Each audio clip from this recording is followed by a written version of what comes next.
Shalom, shalom. I'd like to start off this video by giving all honor, praises, and glory unto Yahweh, Bahashem, Yahushai, Bahashem, Wachakodash. Double honors to my teachers, the elders, apostles, and bishop of Great Millstone, GMS, teaching and ruling well. Salutation to the hopeful elect of the house of Israel, the sincere brothers and sisters who are keeping the law, statutes, and commandments to the best of their abilities. All right. So I wanted to go into a quick little lesson pertaining to the similitude of the latter days, a new segment, another segment, and Lord willing, this will be edifying. All right. So let's start with Ecclesiastes 9 and Ecclesiastes 1 and 9, which reads, "The thing that had been is that which shall be, and that which is done is that which shall be done. There is no new thing under the sun. Is there anything whereof it may be said, see, this is new? It had been already of old time, which was before us." Okay, so that's why it's important to tell you that is why it's important to read the scriptures. Blessed is he that readeth. Okay, because now we're just the history and the life that we're living is really a loop of the past stories. Okay, the same way we have Adam and Yahushai, the same way we have Cain and Abel, the same way we have Jacob and Esau. Okay, those are the same. It's the same characters in a different time, with let's say different stories, but all at the end of the day, it's the same spirits, and they're all here to fulfill a mission. When Yahushua was here as Solomon, he couldn't be the perfect lamb, because he went off. But when he came back as Yahushua, that was the time for him to be perfect, right? And that's just to say that ultimately, the story that we're living, everything that we're seeing already has been done, even more in the heavens, because in the heavens everything is already written. So the life that we're living is really just a part of the script. The life is really just a big movie, And that being said, we're gonna go in the instance of Abraham. In that time, he was called Abram, and when he sojourned in Egypt. So that's why I'm gonna name this video Abraham's Exodus. Okay, so the same way he had an Exodus, us as children of Israel, we had an Exodus, and now we're gonna have a second Exodus in this time. Okay, that is gonna be even greater than the first. Okay, so it says here in Genesis 12 and 9, "And Abram journeyed, going on still towards the south, and there was a famine in the land." Okay, and just like there's gonna be a famine now. Okay, we're seeing the prophecies being accomplished, because all these are not gonna fail, and there says it's gonna be a sore famine. People are gonna cannibalism is gonna be out in the open. You won't be able to trust your neighbors. You're gonna be it's gonna be a do or die situation, man. You got to pray for the Lord to give you food, and of course he says, "My servant shall eat." Okay, so you have to believe that Yahweh Bashem Yahushai is going to come and deliver for you, man. You see? So yeah, there is going to be a famine, and you see, Abraham had to go through it too. So it says here, "And Abraham went down into Egypt to sojourn there, for there was for the famine was grievous in the land." And just like Jacob and his children had to go down in Egypt to see Joseph to survive from the famine that was in the land of Canaan. You see, that was another situation that was similar. Okay, and it says here, "And it came to pass, when he was come near and to enter Egypt, he said unto Sarah his wife, Behold, now I know that thou art a fair woman to look upon. Therefore it shall come to pass, when the Egyptians shall see thee, and they shall say, This is his wife, and they shall kill me, but they shall save thee alive." Okay, and in the spiritual sense, Sarah represents us. Okay, and let's say in that sense, in this instance, in the spiritual sense, Abraham represents the Lord, because they as it says today, as it says in Revelation, this is the land where Yahushua has been crucified. Okay, and their dead body shall lie in the streets 3 days. So that's us. So basically, Abraham is telling his wife Sarah to tell them that it's his sister, that there's siblings, that they're not married, right? So basically it says here, "So I pray thee, that thou art my sister, that it be well with me for thy sake, and my soul shall live because of thee. And it came to pass, when Abram was come into the Egypt, the Egyptians beheld the woman, that she was very fair. The princes also of Pharaoh saw her, and commanded her before Pharaoh. And the woman was taken into Pharaoh's house, just like the Israelites, and we were taken to be servants. You see, because we know that according to the scriptures, a wife is a possession. He that begetteth the wife begetteth the possession. So if when Pharaoh took her, he took her as a possession, like, yo, that's mine. You see, the same way that when we were in Egypt as slaves, the Pharaoh took us and it treated us bad as slaves. You see, and the same way that we're treated as slave here in Babylon the Great. Okay, so it says here, and he entreated Abraham well for her sake, and he had sheep and oxen and he asses and men servants and maid servants and she asses and camel. And the Lord plagued Pharaoh and his house with great plagues because of Sarah, Abram's wife. You see, the same way that the Lord plagued Egypt because the Pharaoh did not want to let Yasha'Allah go. The same way that the Lord plagued Pharaoh because he didn't want to let Sarah go. Okay, and Pharaoh called Abram and said, "What is this that thou hast done unto me? What didst thou not tell me that she was thy wife?"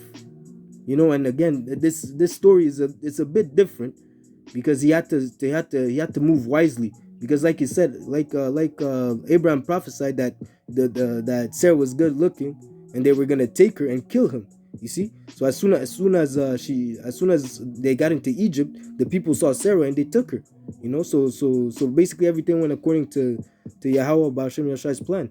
You see, because again, because of that situation, Abraham was got a lot of riches from just being from his being deceptive.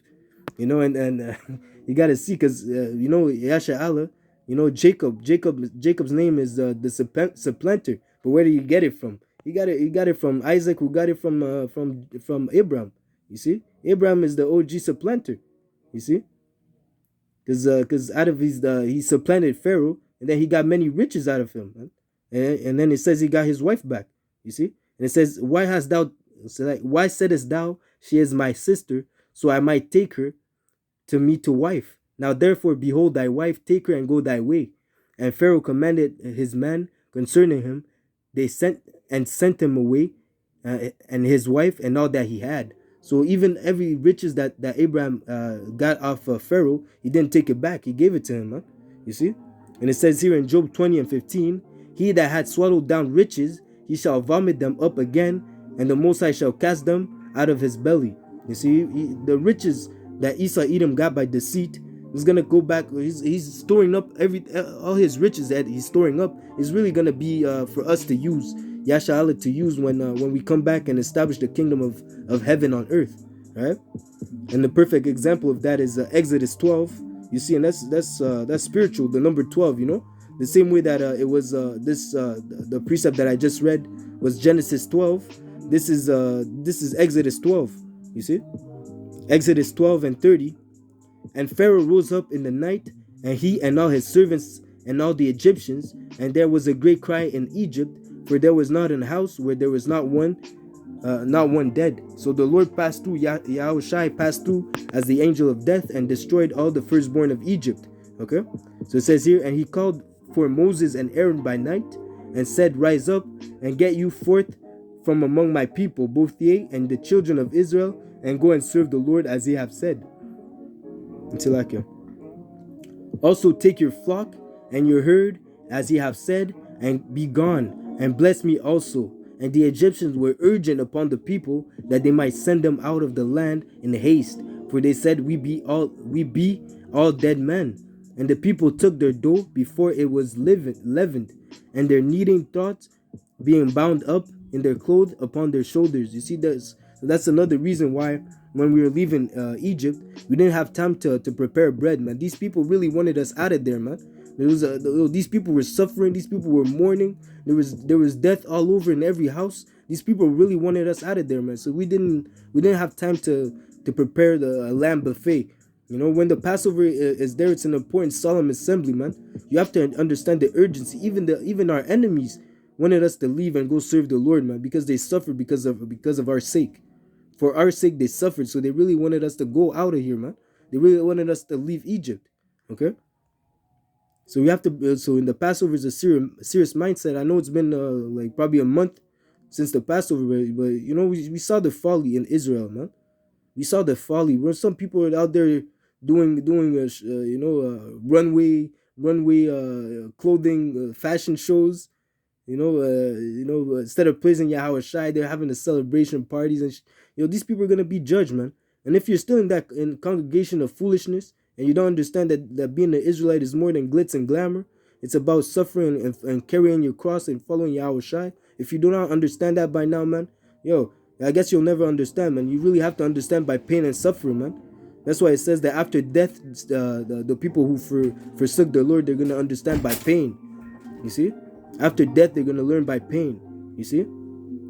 So it says here, and verse 35, and the children of Israel did according to the word of Moses, and they borrowed of the Egyptian jewels of silver and jewels of gold and raiment. It says borrowed, but they really took it. Even the children of, even the Egyptians, they just gave it, man. Their hands were weak, man. They couldn't do anything, man. In every house there was someone who was dead. Even the cattle, you see, there was death all over the house, all over Egypt. Okay, so these people just wanted us gone, man. So whatever we wanted, we took, man. There's no borrowing, man. All right. And then it says here, and the Lord gave the people favor in the sight of the Egyptians, so that they lent unto them such things as they required, and they spoiled the Egyptian. So the same way that we spoiled the Egyptians back then, the same way that Abram, he got riches off Pharaoh, is the same way that we're gonna be enriched off the back of these people. Off the back of the elites of this world. The Amalekites, the bankers. We're gonna get rich off them. You see all the riches that they're storing up, all the gold that they have saved up somewhere gathering dust. We're gonna use it, okay? And it's gonna be more effective in our hands, because in their hands it's just collecting dust, right? These people are wicked. They don't even, they're servants. It's an error preceded by on high. It's an error. These fools don't know how to use riches. That's why we see the destruction of the earth being portrayed. You see, because these people are not meant to be in rulership. And that's why a profitable one is going to be sitting on the throne, Yahweh Shai. Okay? So that being said, we're going to get out of Egypt and we're going to be enriched. But before we get there, we have to endure until the end. We have to endure, like I said, Abraham went through a famine. Even Abraham went through a famine.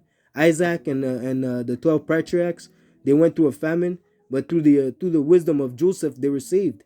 Okay? But so through the wisdom of Yahweh B'Hashem Yahushua, we're going to be saved if we endure until the end. So strive for the truth even unto death, and you'll be delivered. All right. So Lord willing, this was an edifying lesson. The second Exodus is going to be greater than the first Exodus, and the first Exodus is just going to be barely going to be talked about, because the second Exodus is going to surpass what it's been. Okay, and like I said before in the beginning, what was is what is. What is to be is what was. Okay. So we're just reliving the same stories over and over again, right? And those that are predestined to be delivered, they're already predestined. So what you want to do on this point is to pray that you're part of that number. Fast, pray, keep the faith in the Lord. Read. Do as much as you can to make your calling and election sure, right? Because the famine is coming, destruction is coming, and Yahweh Shai is coming. So make sure that you are found in the favor. Make sure that you're not one of the slothful servants when he comes back. Drooling. With Cheetos all over his beard. If you have a beard. If you're a woman, make sure you reverence your man, even if he's not in the truth. You reverence your man. Because by reverencing your man, you're showing respect unto Yahweh B'Hashem Yahushai. All right. So that being said, Lord willing, this was an edifying lesson. We're almost out of here. Kwam Yashala, Abad Babal, and Shalom. Until next lesson.